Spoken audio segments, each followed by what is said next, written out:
सियासत का मज़ा नहीं आ रहा कि मेरा मुखालिफ जो है वो बंधा हुआ है और मैं आज़ाद फिर रहा हूँ, तो मुकाबले का मज़ा नहीं आ रहा मैंने कहा। तो मैं तो किसी सियासतदान के जेल में, लेकिन अब आगे कानून का मामला है।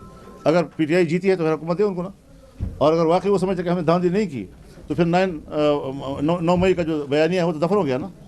फिर तस्लीम करने कि कौम ने बाकी को वोट दिया जी। सिस्टम से बाहर हो गए, जैसे हम मुल्क से बाहर हो गए, मुल्क के अंदर हैं। और मैं इंशाअल्लाह आने वाले दिनों में ये बताऊंगा कि जो सिस्टम के अंदर है वो रोएंगे और जो सिस्टम से बाहर हैं वो जमकर बात करेंगे और जुर्रत से बात करेंगे इंशाअल्लाह। एक तो ये कहा जा रहा है कि जी मौलाना साहब सिस्टम से बाहर हो गए हैं, और दूसरी तरफ आप किसी न किसी तरीके से सिस्टम का हिस्सा भी हैं, यानी गवर्नर साहब मौजूद हैं और आप फिर असेंबलियों में भी जाएंगे। जब आप असेंबली में जाएंगे तो फिर आपका वो जो बाहर एक एहतजाज है उसकी फिर क्या वो कर रहे थे? 2018 में भी ऐसा ही था जी, हम असेंबली में भी थे और हमने कहा कि गलत है। मुस्लिम लीग भी असेंबली में थी और कहती थी कि गलत है।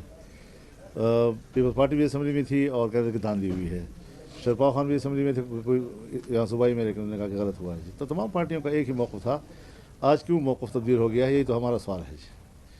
तकरीबन यही मैंडेट सबको मिला है, तो उस वक्त क्यों धांधली थी और आज क्यों वो धांधली नहीं है। तो हमने अपना तसल्सल बरकरार रखा हुआ है। इस किस्म का तजर्बा आपके जमात के साथ हुआ है कि आपको कहा गया है कि इस उम्मीदवार को खड़ा कर दे और इसको ना कर दे? ये ना पूछो, काम ख़राब है बहुत ज़्यादा जी।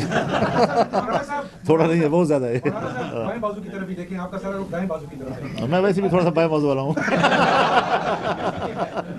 इसमें दो किस्म की राय है। एक राय तो ये है कि शायद आप इस मरतबा, हालांकि आप एक बड़े सुलझे हुए मंजे हुए सियासतदान के तौर पर, मैं भी सुलझा हुआ बन जाऊँगा। नहीं, मैं ये अर्ज कर रहा हूँ कि इस दफ़ा ये एक तासुर है कि शायद आप अपने कार्ड जो हैं वो अच्छे तरीके से नहीं खेल सके।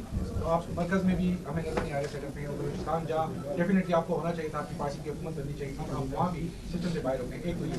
दूसरा ये कि जिनके साथ आपकी दुश्मनी थी उनके साथ आपकी यारी है और बाकी पूरे पाकिस्तान को दुश्मन बना के बैठ गए। तो ये कैसी ये कोई सवाल नहीं है मेरे नज़दीक। सिस्टम से बाहर हो गए, जैसे हम मुल्क से बाहर हो गए, मुल्क के अंदर हैं। और मैं इंशाअल्लाह आने वाले दिनों में ये बताऊंगा कि जो सिस्टम के अंदर है वो रोएंगे और जो सिस्टम से बाहर हैं वो जमकर बात करेंगे और जुर्रत से बात करेंगे इंशाअल्लाह। आपने तो बड़े बड़े जलसे किए हुए थे इलेक्शन से पहले, बड़े बड़े जलसे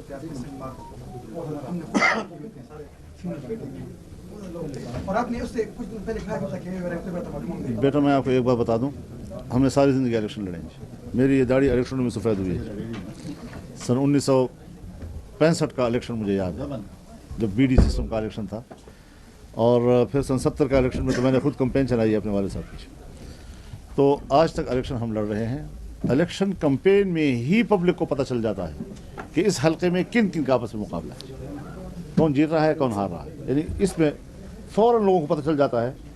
और यहाँ पर नताइज जो है ऐसे लोगों के हक़ में आए हैं जो इलेक्शन में नज़र ही नहीं आ रहे थे, घरों में सोए हुए, इलेक्शन से दस्तबरदार शुदा लोग, वो कामयाब हो गए। आप खुद ज़रा अंदाज़ा लगाएं ये क्या इलेक्शन थे जी। तो इस तरीके से नहीं होगा इंशाअल्लाह। ये जो आप समझते हैं कि ये तो इन हो गए और हम बाहर रह गए हैं, ये इन होकर भी रोएंगे। मुल्क नहीं चलेगा इनसे, ये सिस्टम चलने वाला नहीं है, ये कोलैप्स कर जाएगा। अब ये जो निज़ाम है मुल्क के अंदर का, ये तो तमाम हो जाए, लेकिन मुझे ख़तरा है कि मुल्क कोलैप्स न कर जाए। तो हमने तो हमेशा इस मुल्क की बका और सलामती और उसके इस्तेहकाम की जंग लड़ी है। अगर पीटीआई जीती है तो फिर हुकूमत है उनको ना, और अगर वाकई वो समझते कि हमें धांधली नहीं की तो फिर 9 मई का जो बयानिया है वो तो दफन हो गया ना। फिर तस्लीम करने कि कौम ने बागी को वोट दिया जी, और हम एक बागी को जो है सुबह का वज़ीर बना रहे हैं। तस्लीम करें फिर इस बात के लिए, फिर शर्माना किस चीज़ से? मौलाना साहब, इंतखाबात 2024 में दोबारा देख रहे हैं आप, 5 साल बाद ही होंगे। अगर तो इनकी मुदाखलत है और इनके बगैर नहीं है तो फिर तो कोई फ़ायदा नहीं है उसका इलेक्शन का। हो भी तो कोई फ़ायदा नहीं, न हो तो भी कोई फ़ायदा नहीं है। मौलाना साहब, आपकी जमात का आज जो इजलास हुआ है केपी का और आपका पार्टी का, उसमें फैसले क्या हुए हैं और किसी मैदान वगैरह का इंतखाब किया है कि कहाँ पे? देखिए, उसमें एक तो हमने मरकज़ी मजलिस आमला के फ़ैसले पर अपनी सूबाई जमातों को एतमाद में रहना था और उनको ज़रा उन असबाब वजूहात से आगाह करना था कि जिस पर हमने इस फ़ैसले पर आगे मजबूर हुए हैं। और दूसरा ये कि हमें इख्तियार नहीं था दस्तूरी लिहाज से अपनी पार्टी के दस्तूर के हवाले से कि हम ये फ़ैसला कर सकें कि हम पार्लिमानी सियासत करें भी या ना। अगर पार्लिमान ये हो तो फिर इस पार्लिमान की सियासत करना क्या फ़ायदा। तो इस हवाले से जनरल कौंसिल के पास इख्तियार है।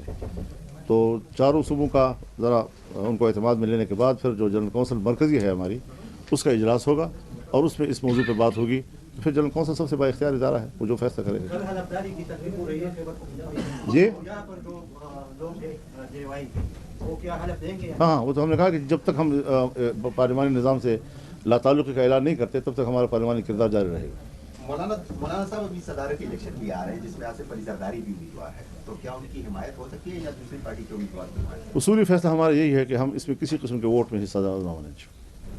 مولانا صاحب یہ بتائیں کہ آپ کہتے ہیں کہ سسٹم چلنے والا نہیں ہے، یہ لوگ نہیں چلا سکتے، تو پھر حل کیا ہے آپ کے؟ غیر ممکن ہے کہ حالات کی گتھی سلجھے، اہل دانش نے بڑے سوچ کے الجھائی ہے۔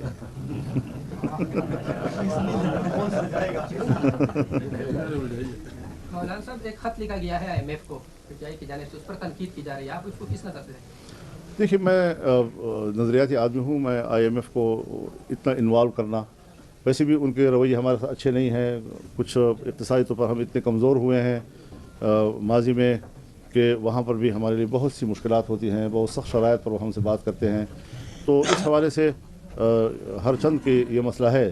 اب جس وقت ہم نے کہا تھا کہ وہ اسمبلی غلط ہے، وہاں پر تو IMF جو ہے اس کے ہاتھ سب کچھ بیچا گیا، ہمارا اسٹیٹ بینک ان کے حوالے کیا گیا، بڑے بڑے اثاثے ان کے حوالے کیے گئے۔ میرے خیال میں ہمیں کسی باہر کی اداروں کو اس حد تک مداخلت کے لیے دعوت نہیں دینی چاہیے۔ مولانا صاحب اگر احتجاج جو آپ کی طرف سے ہو تو پھر PTI کے ساتھ اکٹھے احتجاج کر سکتے یا دوسری؟ ایک بات ذہن میں رکھیں